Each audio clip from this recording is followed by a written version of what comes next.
and to be able to link from past experiences to current experiences. For example, we were talking about coming out of the starting blocks and getting the thigh to pop forward. And so relating to them about trying to learn how to kick with their left foot. Oh yeah, okay. I remember that sort of. I thought the left foot was for standing on in football or in soccer. And so the whole concept is, I said, well, just make a left foot kick. They look kind of awkward. Now take your hand and throw your hand forward. Oh, okay. Well, you mean if I throw my hand forward, my thigh comes forward at the same time? Absolutely.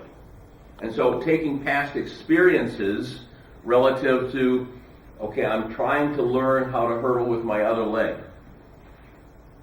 but I just can't get it to go forward. Well, can you get your arm to go forward? Let's initiate the movement with this that could relate back to a past experience.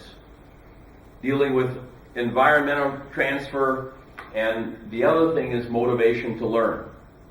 Now, this is always a huge concern when a coach comes in from the outside and works for 90 minutes with a group of athletes on starting or on hurdling, because the athletes, they feel empowered and they feel good and they feel confident with what they're doing. And then you come in and you say, well, how about considering changing this? No. So all of a sudden, they're not willing to learn.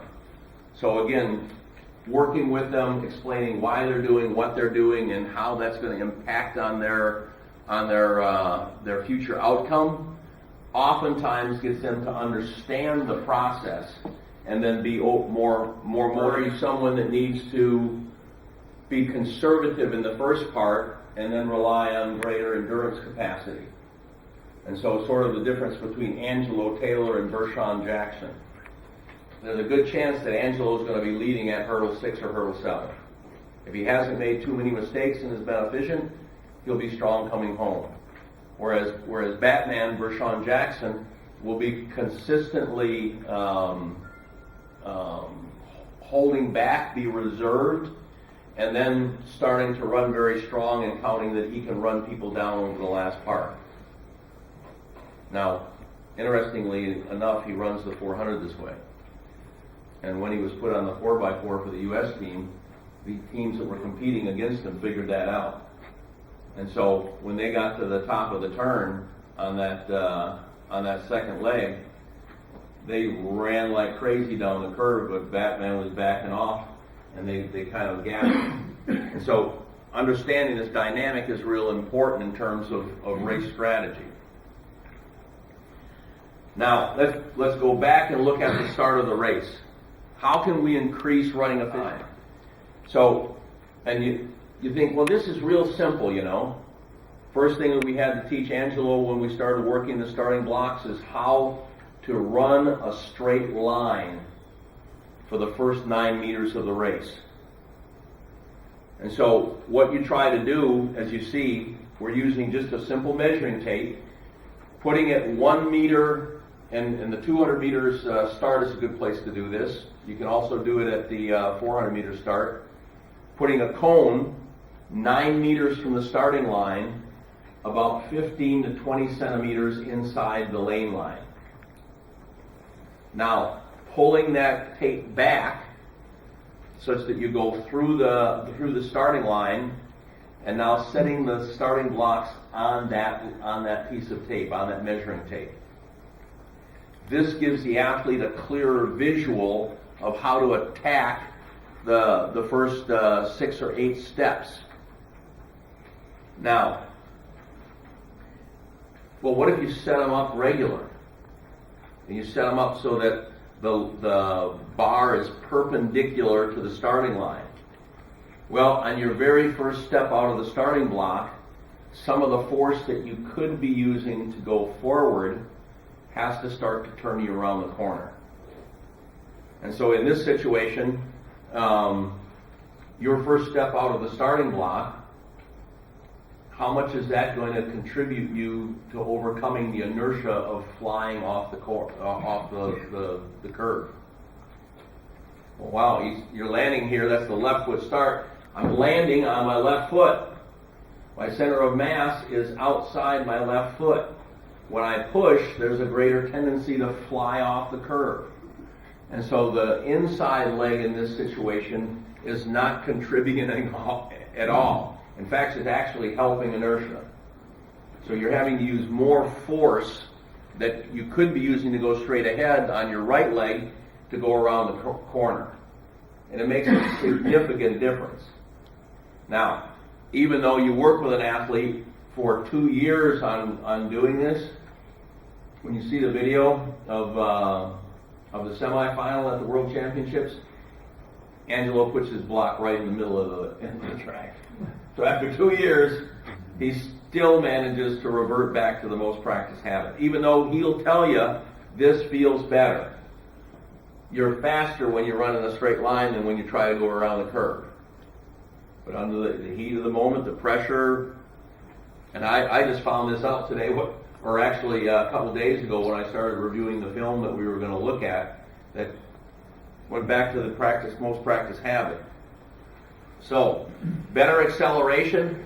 Here's the thing that you have to do. You'll notice that there's a dashed line across. And so, in order to have your shoulders and your hips in line with the starting block, you can't use the regular starting line. You have to shift that starting line back just slightly. And in doing so now, you can be squared up with the path that you're going to be running. Now, the other thing is that particularly if your left foot is forward, you have to measure from your new imaginary starting line. And so coaches typically walk around with sidewalk chalk in their pocket so that they can make the line for the athlete to give them the exact position that they're supposed to put their hand. After hundreds of trials of this, they can finally figure that out. So I'm going to measure my front block from my new starting line, and then measure my back block from either the front block or the new starting line. But because you can see, I mean, you're either like this or the front leg is too tight, and so understanding how that works and how the athletes work. The critical thing is, it didn't matter if you used to put your hand outside the lane. It does now. And so making sure that the athlete positions the block such that even the outside hand stays inside the lane. Your lane is your lane. It doesn't extend to infinity outside, even though you get disqualified if you run inside it. And so the start and the acceleration pattern is pretty much the same as you'd see in the 100 meters, maybe a little bit less intensity. But the key point is you've got to get up to your speed as soon as possible and as efficiently as possible. And so in the clip that we're going to look at toward the end of the presentation, we're going to see that he looks like a 100-meter sprinter coming out of there. Exactly the same cues. Did you go over acceleration today? Did you also go over acceleration today in your presentation? You didn't? Okay.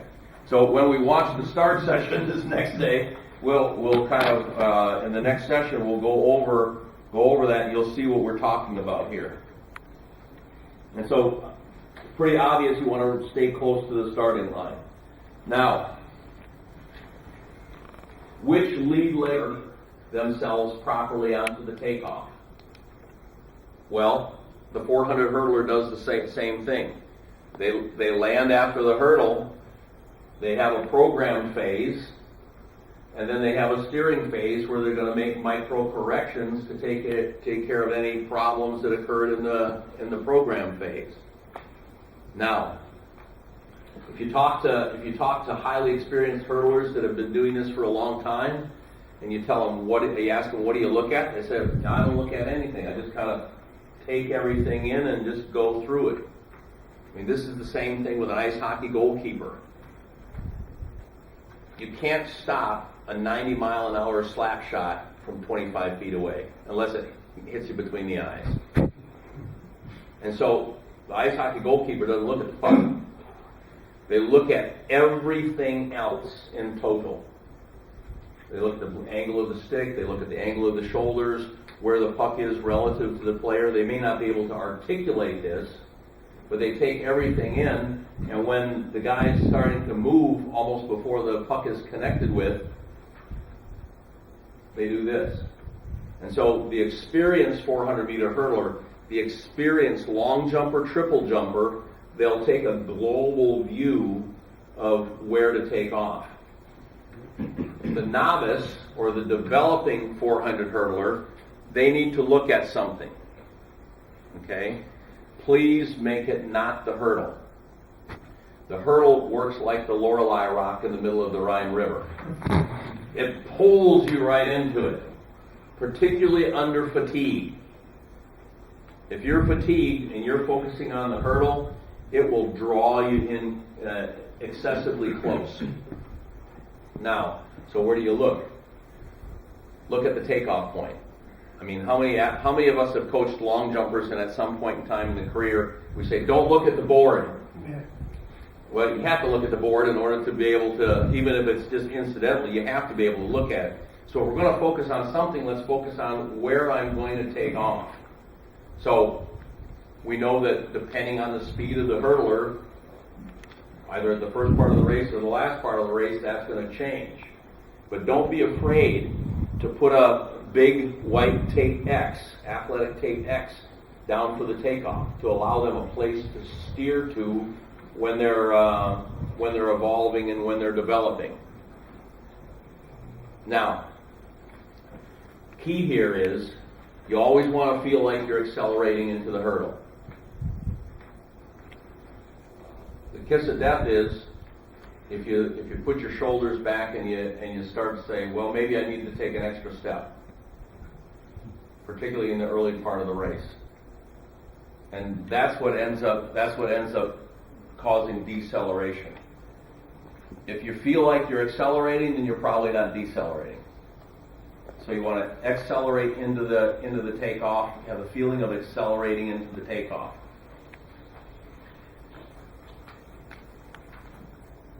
With level of intensity, and then the smaller the breadth of the triangle deals with the duration of the time more than really the order that we're going to be applying them in training.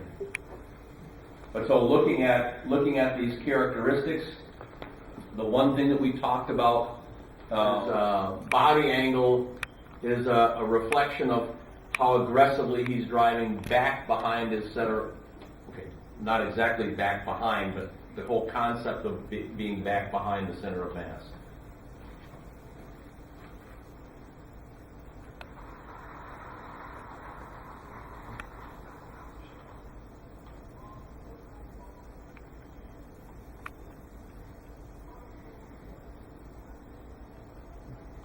One more time, just to get the feel for it. Die schouders ervoor. Hetzelfde als net.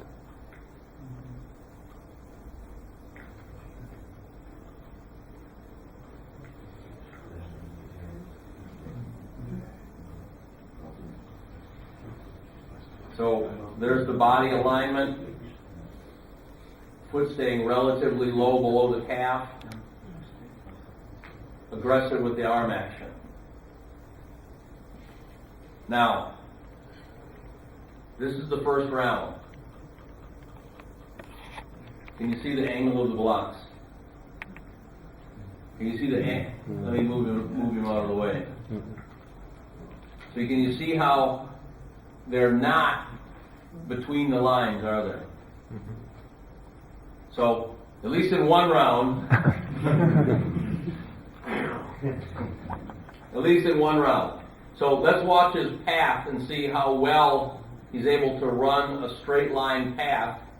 Now his target is out here a little ways. This is another mark. That's not any relay zone or anything.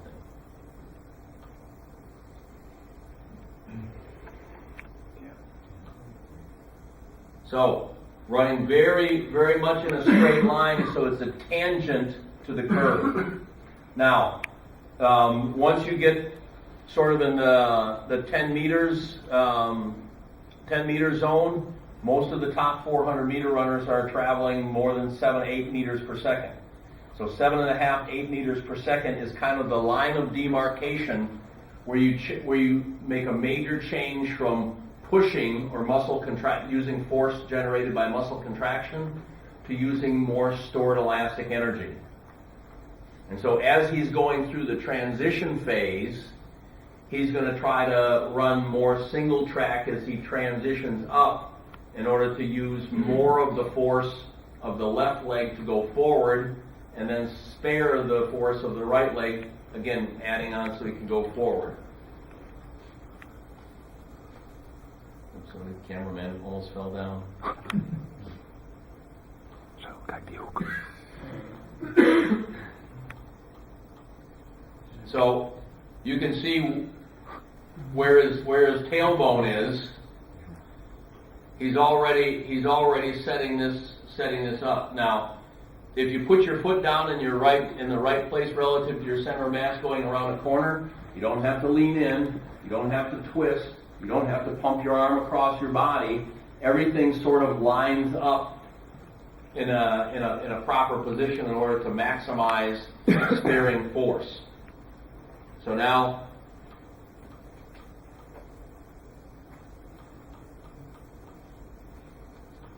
at the last second,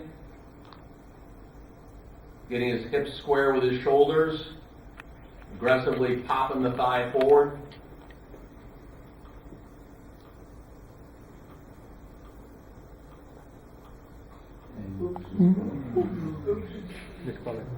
Okay, now, why are you saying oops? Tell me what the rule says. Inside the line. Inside the line. And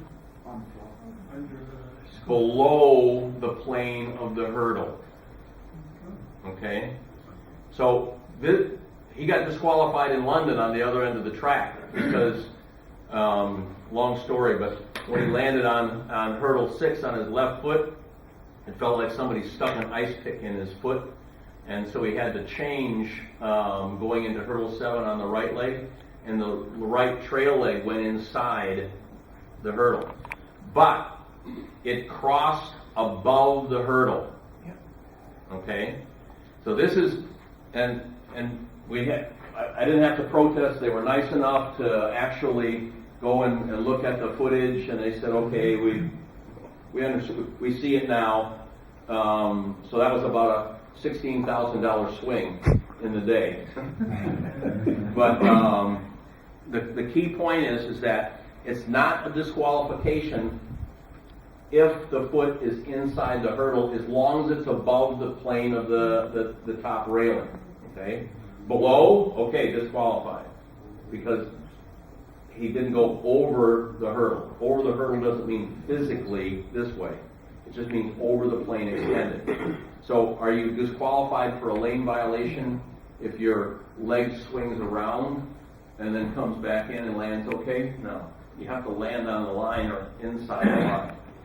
So the rule, and our videographers and one of the assistant coaches who was in the technical trailer looking for stuff like this, they came and found me and they said, oh, yeah, we need to warn you. We need to have him move further over. I said, well, I mean, did it go below? And he said, no. I said, I'm not going to talk to him about it then.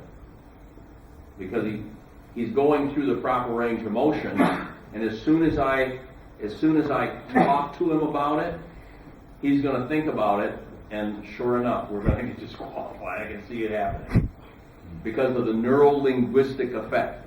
You say something to an athlete, it's not the positive way, and all of a sudden, boom, George has a problem false starting. Coach tells George before the next race, don't false start. Headlines next day, George false starts again. So you have to kind of manage the information that you give your athlete in this situation. So again, just looking here.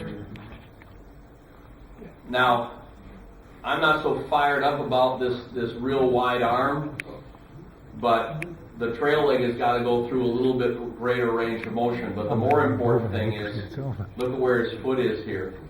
Bijna hetzelfde stand. So his foot is here. The arm is a little bit wider, so he's maybe trying to balance the greater range of motion. Maybe his leg isn't as compact as it should be. But the key point is well, that's not good there. And he's had challenges with that. When he really gets going fast, he loses his balance on the first hurdle, and then it's kind of scrambled to make it up. Het is gewoon hier allemaal volle speed. Helemaal. So again, good curve running technique. Kijk, bam. Small long jump.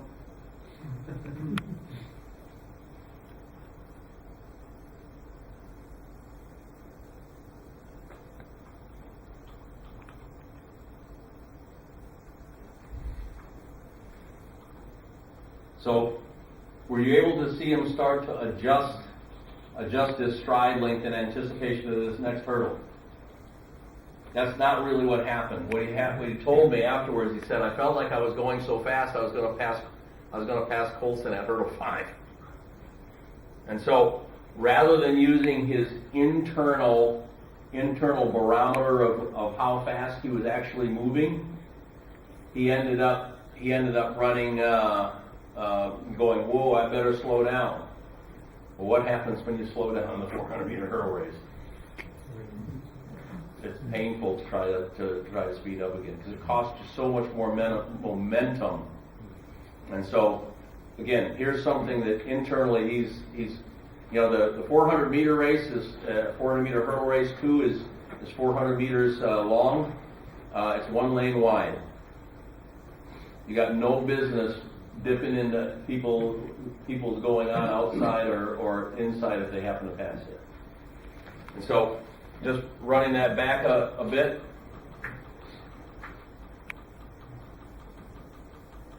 You can see the rhythm change even though we're running in that slow motion.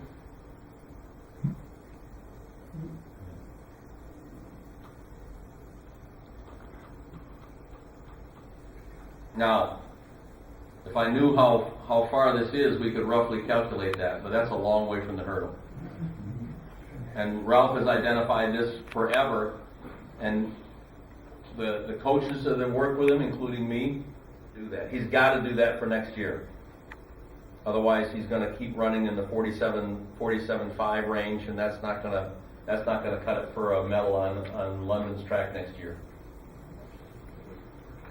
But from a technical standpoint, he gets through the takeoff pretty well. Gets good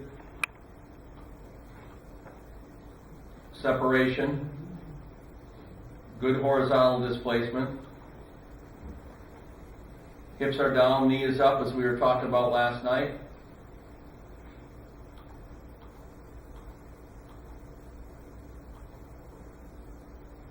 But that's a long way to go up. Too much airtime.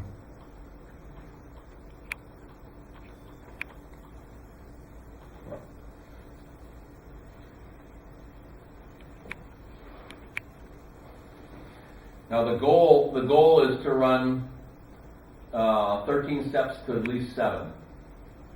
So we were happy to run 13 steps to 6 in the first round.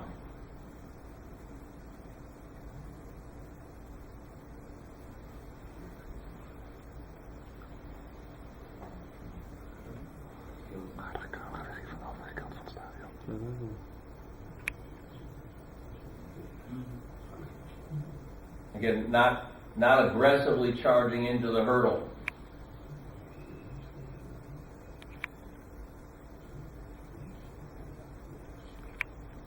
It's a good thing the guy in lane 1 hit that hurdle. So the key in terms of advancing the rounds is you got to be in the top 2. If you're not in the top 2 in your heat or your semifinal, then it's just like the roll of the dice for your fate. So this was scary. Reasonably clean clearance for him.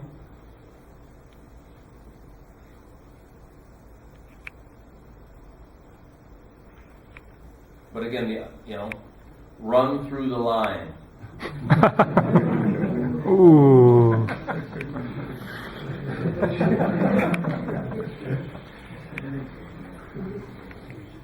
Okay. What we were supposed